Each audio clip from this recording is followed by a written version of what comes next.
Assalamualaikum warahmatullahi wabarakatuh. Bertemu lagi dengan saya Nur Hayati.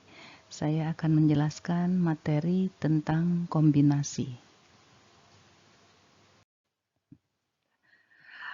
Kompetensi dasar yang ini capai yaitu menganalisis aturan pencacahan, kemudian menyelesaikan masalah kontekstual yang berkaitan dengan kaidah pencacahan. Dengan tujuan pembelajarannya, yang pertama, mengidentifikasi fakta pada aturan pencacahan atau kombinasi, menganalisis aturan pencacahan, dalam hal ini juga kombinasi melalui masalah kontekstual, menyelesaikan masalah kontekstual yang berkaitan dengan aturan pencacahan, dan menyajikan penyelesaian masalah yang berkaitan dengan aturan pencacahan atau kombinasi. Nah, kalian tentu masih ingat dengan pengertian permutasi? Ya, pada permutasi, urutan unsur pada suatu susunan diperhatikan. Tetapi pada kombinasi, urutan tidak diperhatikan. Nah, saya beri contoh di sini ada 3 huruf, kombinasinya terdiri dari huruf A, B, C. BAC, CBA, CAB, ACB, dan BCA adalah susunan yang sama yang terdiri dari huruf atau dari unsur-unsur A, B, dan C. Nah, dalam pembelajaran yang lalu, kita telah memahami bahwa permutasi K unsur dari R unsur yang tersedia bisa ditulis sebagai permutasi K unsur dari N unsur itu sama dengan N faktorial dibagi N dikurangi K faktorial. Karena banyak permutasi K unsur adalah K faktorial dan kombinasi tidak memperhatikan urutan, maka permutasi dapat diartikan sebagai K faktorial dari kombinasi. Dengan demikian diperoleh bahwa kombinasi ini adalah permutasi K unsur dari N unsur dibagi K faktorial, atau bisa kita tuliskan sebagai N faktorial dibagi N dikurangi K faktorial dikalikan dengan K faktorial. Jadi dapat kita simpulkan bahwa kombinasi K unsur dari N unsur yang tersedia dirumuskan dengan N faktorial dibagi dalam kurung N dikurangi K faktorial dikalikan K faktorial. Selain notasi kombinasi yang saya tulis pada slide ini, notasi kombinasi biasa dituliskan juga seperti kombinasi atau C dalam kurung N, K atau N C K. Itu hanya penulisan saja. Berikutnya supaya kita lebih paham bagaimana cara memahami pengertian kombinasi dan menghitung nilainya, perhatikan contoh 1 berikut ini. Tentukan nilai kombinasi berikut. Kombinasi 4 unsur dari 6 unsur. Kombinasi 5 unsur dari 5 unsur dan kombinasi N dari N plus 1 unsur.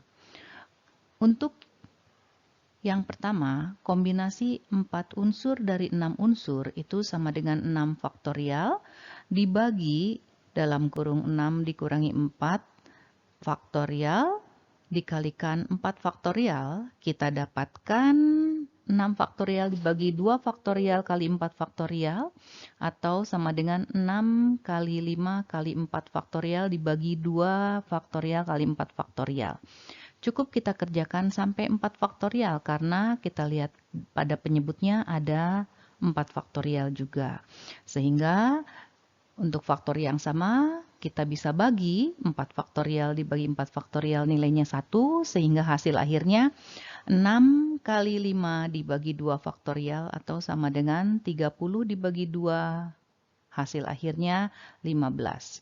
Sedangkan untuk kombinasi 5 unsur dari 5 unsur, kita dapatkan 5 faktorial dibagi 0 faktorial kali 5 faktorial. Atau kita dapatkan 5 faktorial dibagi 5 faktorial atau nilainya 1.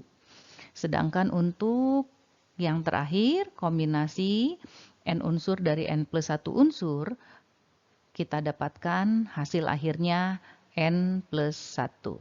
Silahkan kalian perhatikan contoh soal yang barusan saya jelaskan. Berikutnya, contoh 2. Pada suatu ulangan matematika, setiap siswa diwajibkan menjawab 5 soal dari 8 soal yang tersedia. Berapa banyak pilihan untuk menjawab soal tersebut? Nah, dalam kasus ini, urutan nomor-nomor soal kita abaikan. Permasalahannya adalah ada berapa cara memilih 5 soal dari 8 soal yang tersedia. Nah, untuk memilih 5 soal dari 8 soal yang tersedia, maka kita menggunakan kombinasi 5 unsur dari 8 unsur. Karena urutan nomor soal diabaikan ya. Sehingga kita dapatkan jawabannya 8 faktorial dibagi 8 dikurangi 5 faktorial dikalikan 5 faktorial atau 8 faktorial dibagi 3 faktorial kali 5 faktorial. Kita dapatkan hasilnya adalah 56 cara.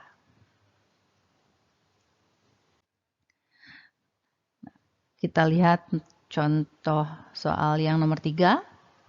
Ini juga masih kita lihat soal ini biasa kita dapatkan dalam kehidupan. Dari 10 orang yang mendaftar sebagai karyawan di suatu perusahaan, hanya akan diterima 6 orang sebagai karyawan. Tentukan banyak cara untuk memilih ke-6 orang tersebut.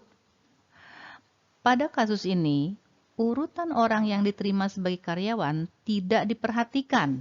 Jadi, dia hanya menerima 6 orang saja, tanpa ada posisi atau urutan. Jadi, kasus ini dapat diartikan sebagai kombinasi 6 unsur dari 10 unsur yang tersedia. Sehingga kita dapatkan kombinasi 6 unsur dari 10 unsur yang tersedia adalah 10 faktorial dibagi 4 faktorial dikalikan 6 faktorial.